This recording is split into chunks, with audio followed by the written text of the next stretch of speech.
Magandang gabi sa atin lahat. Hapunan na tayo.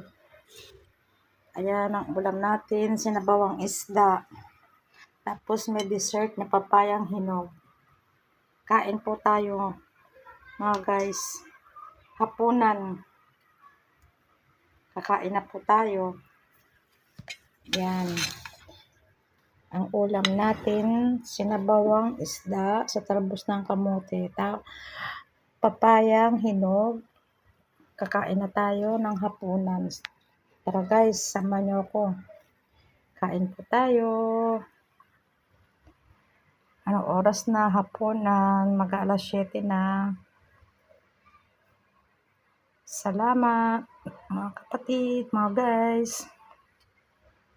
Sa konting biyaya na pinagkaloob ng Diyos.